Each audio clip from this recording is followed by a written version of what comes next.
Hey guys, how you doing today? Just thought I'd start the whole thing with my mask on. What the hey? Wear this all day. Oh boy, am I ever glad to take it off at the end of the day. Oh, you know, it really messes with your face. I'm a talker, right? As you can tell, I talk all day long. Say hi to people. How you doing? Let me show you that thing. Let me get you this over here. Then I talk to the staff all day long. And if you do it while you're wearing a mask, you gotta keep your mouth nice and little, because if you talk with your do any of that, you know, if you jaw the way that I do, your mask falls off, and you can't have that, right? So you're constantly fighting with this kind of thing, and boy, does that put a lot of tension right through here. Holy cow! I find myself doing this all the time. I'm gonna do it. It's gonna freak you out. Check it out. I'm gonna really stretches out the jaw. Just doing that feels so nice. Oh, I'm going to definitely do more of that after this is over. Oh, goodness. But, you know, things are okay. I think stress is high, I can tell. People are stressed out because of this COVID thing. Oh, is the stress high. And my job and what I try to do, because I work in a toy store, right? I just try to smooth things down, try to lower anxiety, right? De-escalate. Always de-escalating. I'm very lucky. I live in the beaches of Toronto, and so people live in an environment that's sort of built to de-escalate them. It's very difficult to maintain a kind of level of stress. If you were living downtown, and I've talked to some people who live downtown, who have been working downtown, sounds to me like stress is high. It's a very stressful situation, I think, for lots of people right now. And everyone's doing their best, it seems. But the stress is really getting people. And so it's easy for me to forgive people. You know, I have encounters with customers and things like this. So stories I won't relay, but you have these little moments, and you know that the heart of them is this stress, that they're just experiencing the height. And so I try to put myself in a position, and I try in the moment to hold on to that, but it's tough, right? Because you're just reacting. It's just how you are.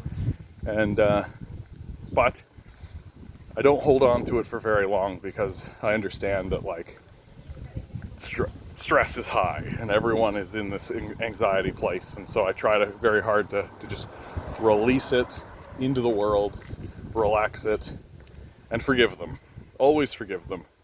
Forgiving customers, I think, is so important to do. Just saying, you know, they're probably just, who knows what happened to them? Who knows what happened to them today? And I'm just the landing pad for their stress or their anxiety, right? I'm just the wall they blew up on. And so I forgive them, and we move on with our lives. And I feel like that's true across the board, and I can tell it's getting harder and harder for people to forgive.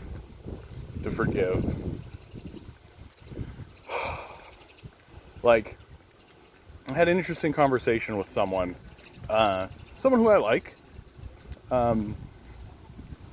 about Joe Rogan, because I mentioned Joe Rogan on my last podcast, or I don't know if you call this podcast, my last video.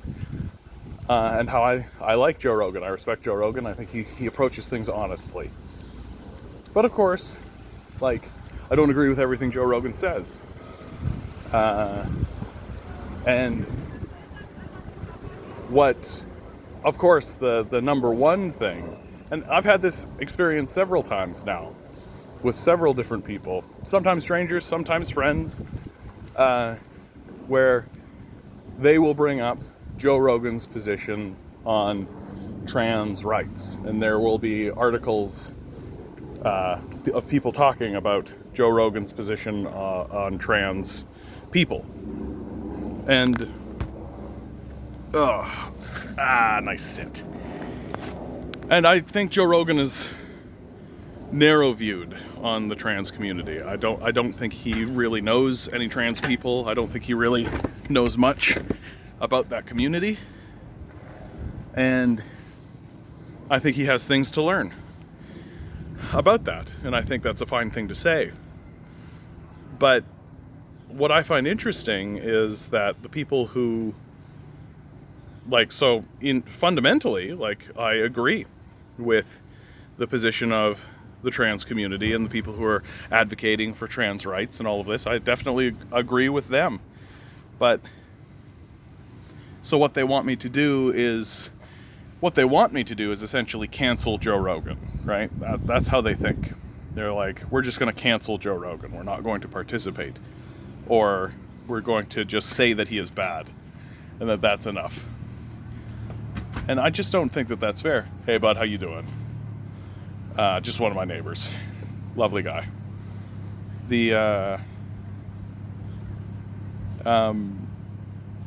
I don't think that that's enough. I don't think that you can just say, oh, well, he has this position that I consider harmful. And I don't think that that's unfair to say, honestly. So that somehow obliterates him from the conversation. That somehow means that everything that he says, that the totality of him as a person is... the totality of him as a person is bad, and that he should be castigated, ignored, or somehow shunted into a corner. Which, I don't think with Joe Rogan is possible. Like, Joe Rogan he's the number one podcast in America, so I don't think that's a realistic position to take. And I also don't think that it's a helpful position to take, even if he wasn't the largest podcast in America, right? You want to be discussing things with people, and you want to have disagreements with people, and you want to say to them and point out to them how these things are harmful and how they hurt people. I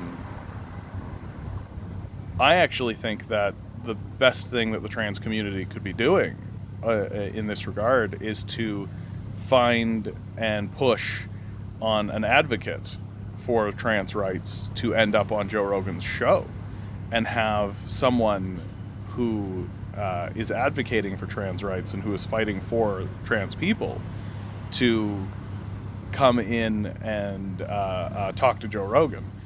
And that, I think, is something that you can pin Joe Rogan with as a failing, right? Like, he doesn't really... I've never seen him put a trans advocate on his show, and yet he speaks about the issue often. And so I think that is something that you can say, oh, goodness, he's not doing his work.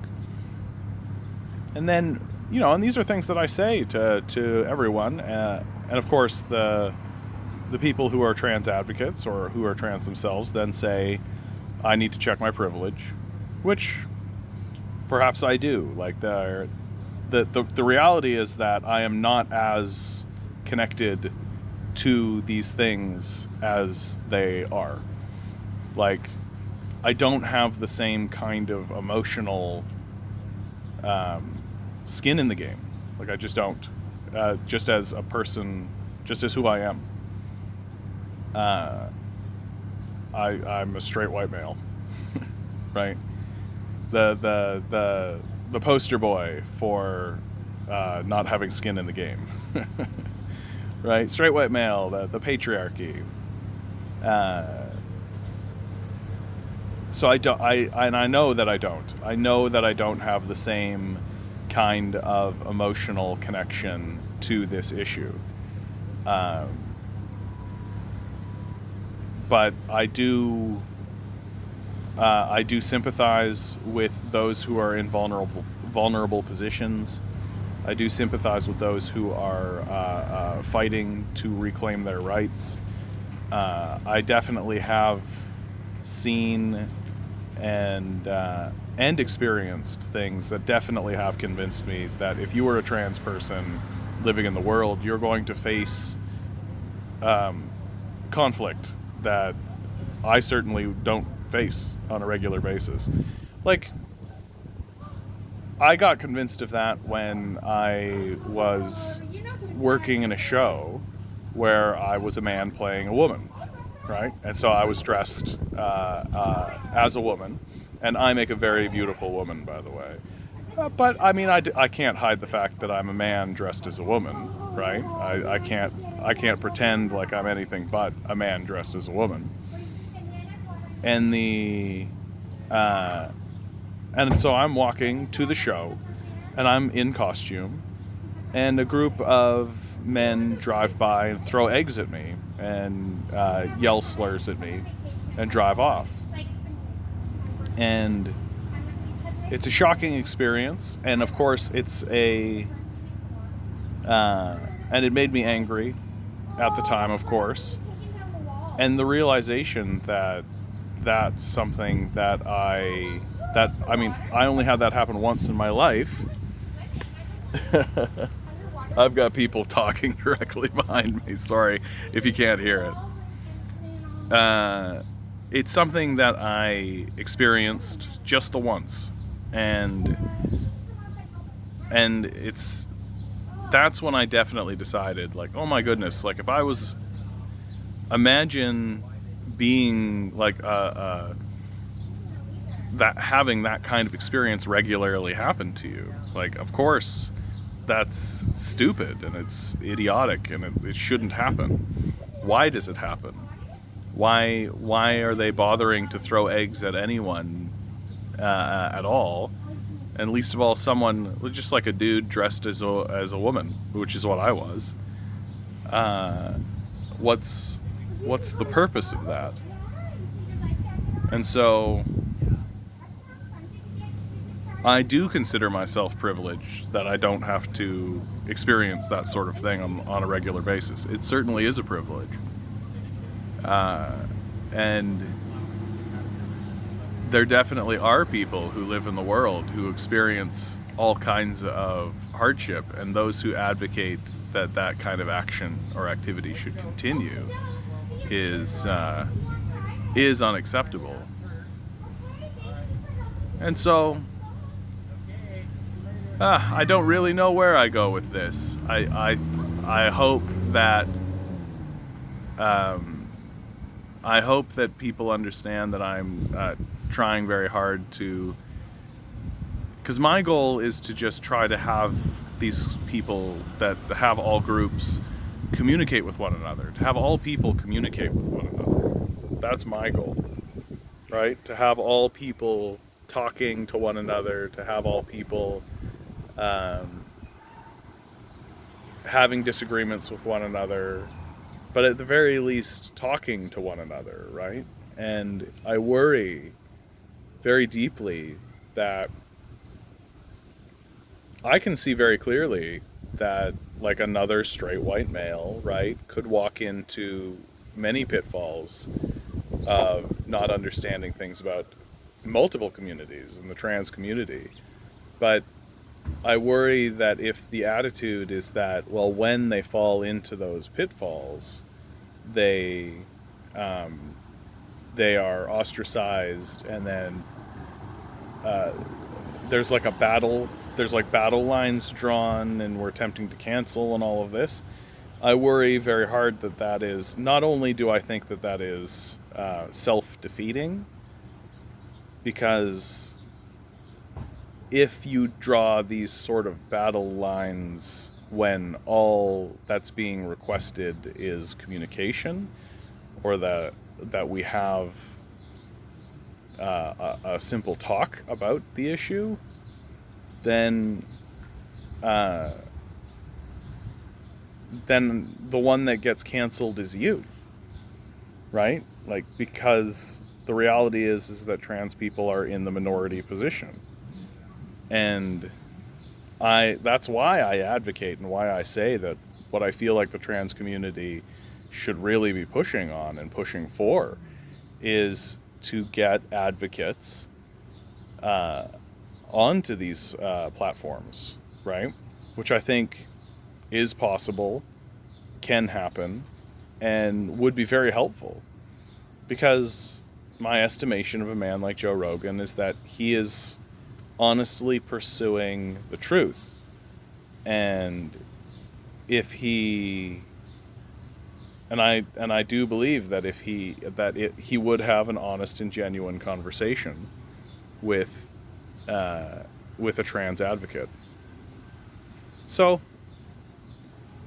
and maybe that means that I'm just a privileged white man, but I guess I don't know. I since when did privileged white men not also have opinions? That's something I think about too from time to time, right? Like, I understand that I live in a place of privilege simply because I am white and I am straight and I am a man. Like, I understand that. But I don't think that that deletes my opinion, and I don't think that that means that I can't speak or have a say. And I also think that it means that I I also feel like, I mean, I I want like straight white men and like trans or gay or queer or however you would like to say it, people to be communicating with one another and doing so successfully. And so there's got to be a bridge somehow. It just can't be this this dismissive attitude that says, "Oh well, we can do without them," because that's just going to be more civil war, which I suppose we're in the midst of. Yeah, I don't really talk about trans rights or gay rights because, I mean, I I of course support them. I think that, I mean, my own history is I was in the evangelical church, right? That's where I came from. That's where I begin my journey. And so I was actually opposed to homosexuality for quite a long time. And I was opposed to all of this kind of stuff. I've never even heard of a transsexual. I didn't even know what that was until much later in my life. And I was pretty old when I came around on it and came to see, because I was pretty deeply involved in religion and religious ideology, especially kind of this fascist fundamentalism that exists here in North America. This very destructive Christian evangelicalism that exists here in North America, that splits people very cleanly into groups where, it turns out that white people are righteous and other non-whites are non-righteous. Oh, isn't that convenient? Right? Oh, it turns out there's to be some kind of holy war, and the people espousing the holy war are the people who are the righteous people, and so God will be on their side. That's convenient. And so breaking free from that took quite a lot of effort and took quite a lot of work. And it's difficult to do that. It's hard to do that. Like, it's hard to change your mind on any position, but to also change your mind on one that you think, where you think the stakes are cosmic. Boy, is that difficult. That's truly difficult, if you ask me.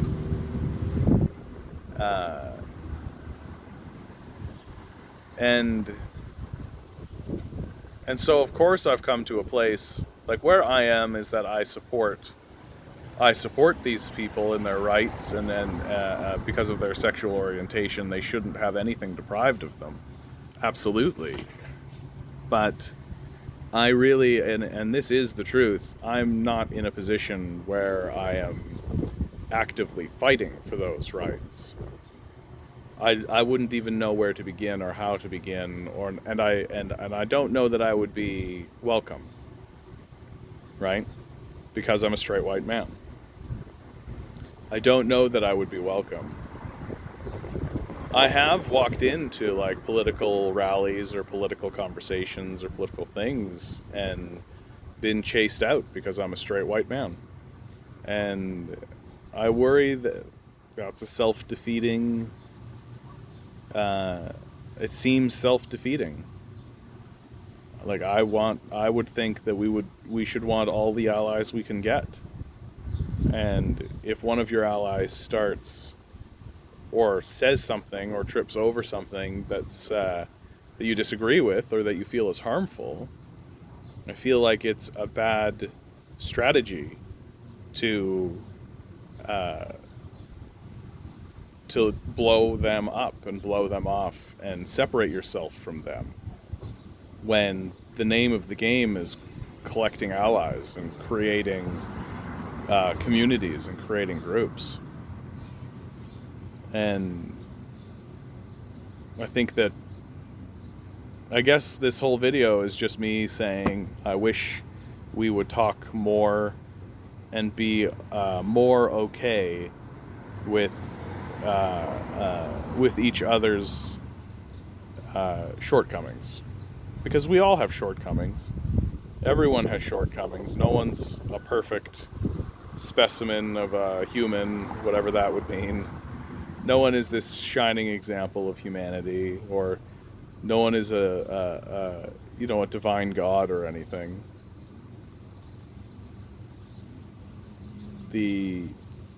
We're all just, monkeys who learned how to talk and figured out how to make fire.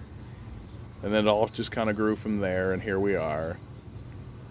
And I just wish we'd stop throwing shit at one another and start actually using our capacity to talk and understand, and realize that if someone says something because they're ignorant, right? If they're coming from a place of ignorance, that's not the same as coming from a place of malice. Sometimes the result can be the same. But if somebody is speaking to you from a place of ignorance, or doing something from a place of ignorance, that is different and should be treated different than someone coming from a place of malice. And I feel like in the case of Joe Rogan, that when it comes to these issues, he is just speaking from a place of ignorance, and not a place of malice. And so I think that, and I wish that was more recognized, and that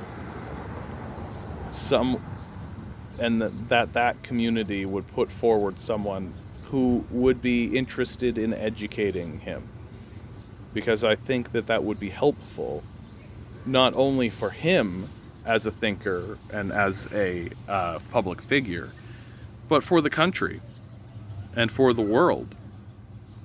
Because Joe Rogan is the most influential podcaster in America. You can't question it. And so I think you either lean into that, or you paint yourself into a little corner and make your fight harder. And I just think that's the facts. Like, I definitely think that there's going to be people who listen to me say that and get angry about it. And then will be angry at me and say angry things to me. But you're not angry at me, right? You're just angry at the situation. And I think people will have an easier time once they see that stop being angry at the people and start being angry at the situation. And then once you realize that you're angry at a non-person, at a situation, at a conflux of universally created events, you really come to see that you're just kind of screaming at the wind.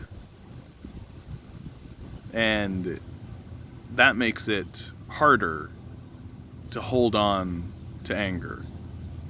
It's harder to hold on to anger once you realize that you're screaming at a situation and you're yelling at the wind.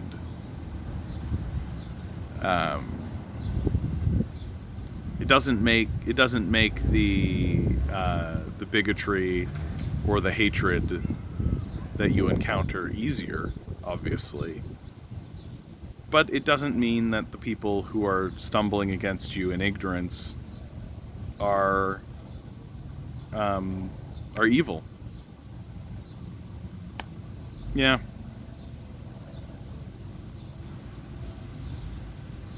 Yeah. I think the world would be a better place if we accepted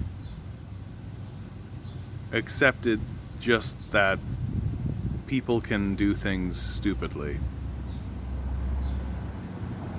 and that there are lots of things to know and everyone can't know everything. Yeah.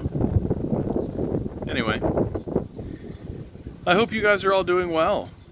I know my day to day is working in the toy store, right? I'm tired a lot these days. Yeah. I hope you're having fun out there. I hope you're having a drink, smoking a doob, doing what you do, enjoying your life. Because if you're not enjoying your life, to me, that is your only responsibility. Yeah. The right will say over and over and over again to pull up your bootstraps and seek your responsibilities. I think the only responsibility you actually have is to enjoy yourself. And anyone who wants to tell you otherwise can basically go fuck off. Good luck out there.